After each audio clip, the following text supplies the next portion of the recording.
Olá! O presidente Jair Bolsonaro inaugurou no segundo turno a sua volta ao estilo pega, mata e come, né? O verdadeiro carcará da política brasileira, né? Ele chama Lula de pinguço e ladrão, e lugar de ladrão é na cadeia, e o presidente do Tribunal Superior Eleitoral, Alexandre de Moraes, de criminoso, retornando ao seu estilo belicoso para fazer uma rima, né? Este é o assunto mais importante de uma sexta-feira sem muitas novidades espetaculares, né? Mas eu estou aqui de volta, contando com a sua ajuda, você que está sempre aí me prestigiando, você que está acompanhando os meus vídeos, que está dando o seu like, que está dando, contribuindo com a sua divulgação em suas redes sociais. E eu peço que você indique o canal José Neumann e Pinto no YouTube a seus amigos para fazerem a mesma coisa que você faz. Além dessa notícia aí, nós vamos falar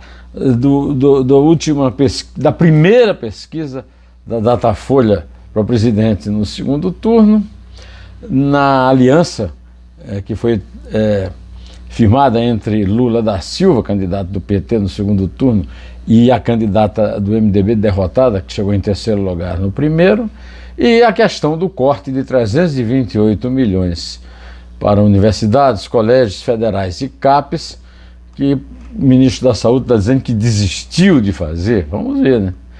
Bom, vamos à luta então, tá? O presidente Jair Bolsonaro se exaltou e levantou a voz ao falar sobre seu adversário na corrida ao Palácio do Planalto, o ex-presidente Lula do PT. Ele chamou Lula de pinguço, e disse que lugar de ladrão é na cadeia. Também fez uma acusação muito grave ao presidente do Tribunal Superior Eleitoral, dizendo que através de canetadas o ministro do Supremo Tribunal Federal, Alexandre de Moraes, está intervindo na eleição de forma indevida e ilegal, ou seja, criminosa. Essas declarações foram feitas no Palácio da Alvorada, quando ele recebia o apresentador de televisão José Luiz da Atena. O presidente não conseguiu esconder a irritação durante uma longa explanação em que citou diversos temas em sequência. Entre esses temas, ele chegou a cogitar, né? Ou melhor, ele não evitou que se cogitasse um possível aumento da composição do Supremo Tribunal Federal de 11 para 16 ministros.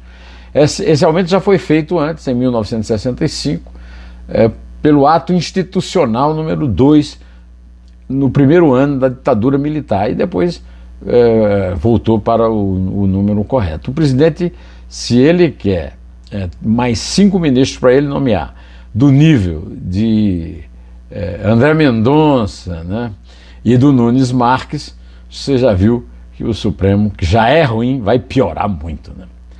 Bom, nesta tarde, não sei se foi isso que levou o presidente a ficar irritado, até porque não se sabia ainda na hora da entrevista, né, do resultado da Datafolha, mas a Datafolha divulgou a primeira pesquisa de intenção de voto no segundo turno. Lula tem 49% dos votos, ou seja, 53% dos votos válidos, o que daria vitória. Bolsonaro tem 47% dos votos válidos. E no dia em que o presidente tinha esse chilique, né, lá no Palácio, o ex-presidente Lula sugeriu a participação da senadora Simone Tebet, do MDB, no governo dele, caso se eleja presidente em 30 de outubro. Espero que esteja junto para executar o que propõe, foi o que ele disse depois que acatou as propostas feitas por Simone Tebet para que ela o apoiasse e participasse da campanha, né? essa tua decisão de apoiar a nossa candidatura, eu queria que você soubesse que não é só uma decisão de apoiar a candidatura.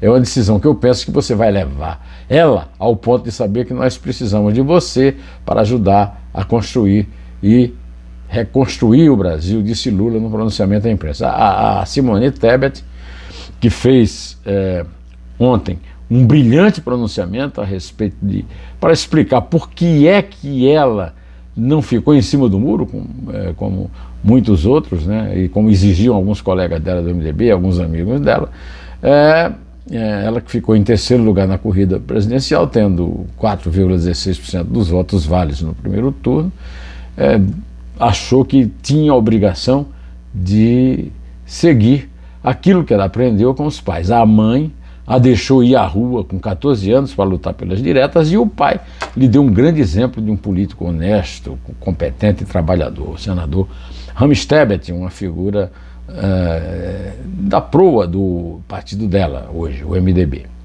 O Tribunal Superior Eleitoral, né, que o Bolsonaro xingou mais uma vez lá no Palácio, mandou a bolsonarista Carla Zambelli remover vídeos que mentem sobre manipulação das urnas.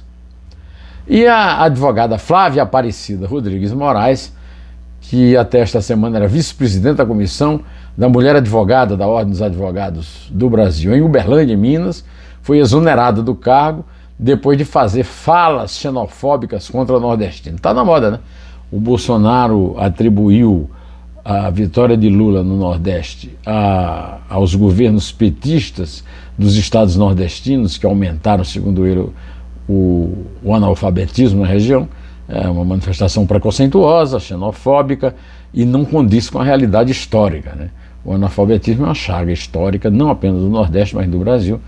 Provém lá da escravidão e da abolição, que foi muito mal feita, e não tem nada a ver com o PT, né? Ao contrário, o PT e seus aliados, por exemplo, o belo trabalho da fundação presidida pelo Amaury Gomes em Sobral, que é um dos grandes trabalhos de educação de primeiro grau no Brasil, né? Bom, esta é uma data também importante, porque é a data em que a Academia de Estocolmo indicou o Prêmio Nobel da Paz. Foi concedido nesta sexta-feira, dia 7 de outubro de 2022, a uma pessoa e duas organizações. Ales Bialatsky, ativista da Belarus, a Organização de Defesa dos Direitos Humanos da Rússia, Memorial, e o Centro das Liberdades Civis da Ucrânia. Ontem, quinta-feira, à noite, foi eleito para a Academia Brasileira de Letras o grande biógrafo, o grande jornalista, um ídolo da minha juventude, quando ele trabalhava na revista do Diners, quando trabalhava na revista Senhor.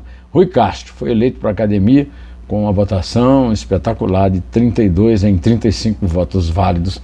Eu desejo ao Rui uma passagem brilhante pela Academia e tenho certeza que o currículo dele ajudará nessa passagem. E antes de encerrar, eu quero convidar você para ver a entrevista na qual o primeiro militante político a acusar corrupção de administração petista, o Paulo de Tarso Venceslau, aderiu ao voto em Lula logo no primeiro turno, e num dois dedos de prosa, um militante muito ligado à academia, não é membro, não é acadêmico, mas muito ligado à academia, faz bastante trabalho para a academia, chamado Alexei Bueno, que ganhou o prêmio Candango da Secretaria de Cultura do Distrito Federal. São duas entrevistas imperdíveis, você vai ficar muito feliz em ver. Pode crer, eu não dou indicação ruim, tá? Bom, e vou ficando por aqui, direto ao assunto, em pé.